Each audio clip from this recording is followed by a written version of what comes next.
Very often when you're working with data, you need to find the sum of x. Let's say you're looking to calculate the mean or the variance or the standard deviation.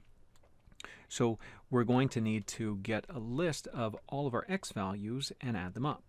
But you have to be careful when you're working with frequency distribution tables. First of all, let me show you what we can't do. No matter how we work with this table over here where I've looked at M&M colors come in values that are non-numerical. I mean, they're either blue or they're orange or they're red, and so on. So we're not going to be able to do anything with this data. You can't take the average color out of these colors. So I'm going to get rid of that. But over here with my siblings data, where people were asked, how many siblings do you have? The answers like 6 and 5 and 4 siblings and so on, these are proper numerical values, and we can add them up. We can perform mathematical operations on these. But if you were to try and use this column to get the sum of x, look at what would happen. I would do 6 plus 5, that gives me 11, plus 4, 15, there's another 5, and finally I'm up to 21. This would be definitely the wrong answer.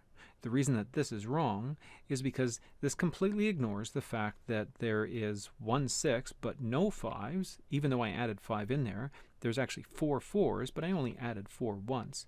I'm really not paying any attention whatsoever to the fact that I have varying frequencies, or I have different frequencies for these numbers. I just added up 1 6 plus 1 5 plus 1 4, so you can't do that. That's ignoring the fact that this table is trying to express in sort of a summarized form how many of each value you actually have, how many of each score you actually have.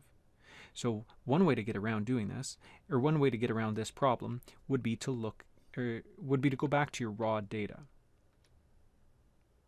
When you add these up, when you go through one by one, value by value, and you add up all of these, it comes out to the sum of all of your scores being equal to 58.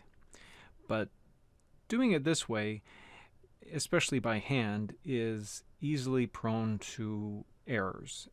Takes a lot of time too. So I wouldn't necessarily recommend that, especially if you've already got a table here to help you summarize your values. All that we need to do is reintroduce the frequencies back into the value that's going to get added up to give me that sum of x. So that works like this.